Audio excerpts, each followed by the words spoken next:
International rock star Buddy Holly, who had 9 top 10 smash hits. Richie Valens, another international rock star with hits such as Come On, Let's Go, La Bamba, and Donna, along with DJ J.P. Richardson with his smash hit Chantilly Lace, and known as the Big Bopper, all died in a plane crash on February 3rd, 1959. It was known as the day the music died. Ladies and gentlemen, welcome to another edition of Dave's Record Review. I'm your host, Dave Maybaum, and I am live from the Rock Room. Today we're going to talk about the week in music history. And on February 3rd, 1959, a plane carrying Buddy Holly, Richie Valens, and the Big Bopper, otherwise known as J.P. Richardson, who was a DJ and had a smash hit called Chantilly Lace, crash landed in a field in Clear Lake, Iowa after one of their concerts. Now, they started a 26-date tour through the Midwest, and it was freezing cold temperatures. It was not ideal conditions. It was snowing, and finally, Buddy Holly had enough. So on his date in Clear Lake, Iowa, he asked to charter a plane to his next stop, which was going to be in Fargo, North Dakota. He couldn't take it. The band members were cold. They were frostbitten. Richie Valens had the flu. The Big Bopper was coming down with the cold, and they had enough. So Buddy Holly goes, look, we want to take a plane to the next date in Fargo, and they got a plane. So after their concert, Buddy Holly boarded the plane, and actually Waylon Jennings was in Buddy Holly's band. Buddy Holly was originally with the Crickets, and the Crickets broke apart, so Buddy Holly formed a new band with Waylon Jennings, and Waylon Jennings gave up his seat to the Big Bopper, J.P. Richardson, the Big Bopper, because J.P. wasn't feeling well, he was sick. And also, Richie Valens, he did a coin toss with another member of the band, and he won the coin toss. So Richie Valens was on the plane as well. Now, Buddy Holly was kidding around with Waylon Jennings, interestingly, and he said, I hope you freeze to death on that bus. Just kidding around. And then Waylon Jennings said to Buddy Holly, he said, I hope your plane crashes. And look what happened. So he has been haunted by this remark that he made his entire life. Now, Waylon Jennings passed away in 2002, but in countless interviews and in books, he said he has been haunted by that statement his whole life. He would forget about it, but it would always come back to him. So he never forgave himself for saying that. But it was known as the day. Let's talk about why it's called the day the music died. It wasn't always known as the day the music died until Don McLean had a major hit in 1971 with a song called American Pie. Now, this song was so huge that you can hardly go a week, even today, without hearing this song on the radio.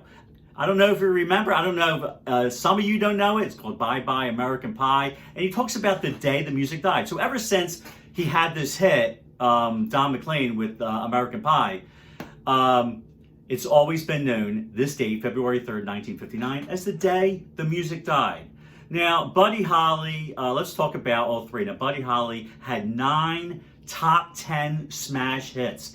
Now, you hear hundreds and hundreds of groups, thousands of groups saying that the Beatles influenced them. Well, who influenced the Beatles? Well, the Beatles always said Chuck Berry, Carl Perkins, Little Richard, and Buddy Holly. They even covered a Buddy Holly song on Beatles for Sale called Words of Love. Also, the Rolling Stones were heavily influenced by Buddy Holly. He had a major hit with Not Fade Away, and the Rolling Stones had a major hit with that as well. Also, That'll Be the Day, covered by Linda Ronstadt. She had a huge hit with that. And he was just an influence on so many acts as well. La Bamba. Everybody knows La Bamba. If you don't know what La Bamba is, just look it up, stream it. It was one of the biggest hits of the 1950s and still a major hit today. That was for Richie Valens, as well as hit Donna and Come On, Let's Go. And finally, the Big Bopper. He was a DJ. His name is J.P. Richardson. He calls himself the Big Bopper. Had a smash hit with Chantilly Lace. So sadly, this is the day the music died. We lost 3 rock and roll heroes on that sad day. So if I have any recommendations on where to start, where to get music from these guys, if we want to check them out, I would start with Buddy Holly's greatest hits. Buddy Holly Lives. That'll Be the Day, Peggy Sue, Not Fade Away, Oh Boy, Maybe Baby. It's So Easy to Fall in Love. That was another hit for Linda Ronstadt. And Peggy Sue Got Married, Bo Diddley, Wishing, and my personal favorite song is a ballad called True Love Waits. Just an absolutely beautiful song. You want to pick this up. Also, if you want to check out Richie Valens, get his greatest hits. And also the Big Bopper had that one huge hit that he was, toured with these guys called Chantilly Lace. So check that out as well. And if you want to learn even more about the day music died, there's a couple movies about the lives of them. One is La Bamba with Lou Diamond Phillips. Fantastic movie. Shows the life and times of Richie Valens and what happened in that tragic plane crash. And finally, also another great movie, Buddy Holly, The Buddy Holly Story, starring Gary Busey. Gary Busey was so fantastic, even sang in this movie, sang Buddy Holly's parts. It was so great that he was nominated for an Oscar for Best Actor. So ladies and gentlemen, I thank you very much for tuning in to This Week in Rock History, the day that music died. And now let's turn it over to this day in music history. Thank you very much, everybody. This is Dave Maybaum reporting live from the Rock Room. Ladies and gentlemen, this is This Day in Music History, February 9th, 1964, the day the Beatles debuted on the Ed Sullivan Show.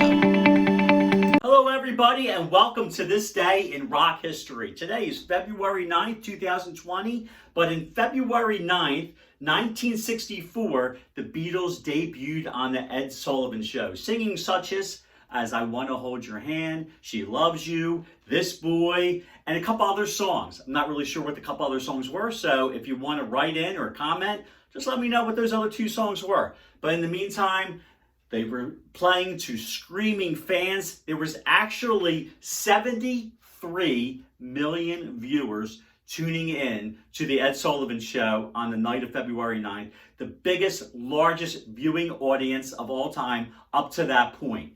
There was also actually 500,000 applications for 700 seats in the theater. Absolutely unbelievable. 2 days before, they landed at New York's JFK airport to 3,000 screaming fans. Beatlemania had officially started. So there you have it. This day in music history, the Beatles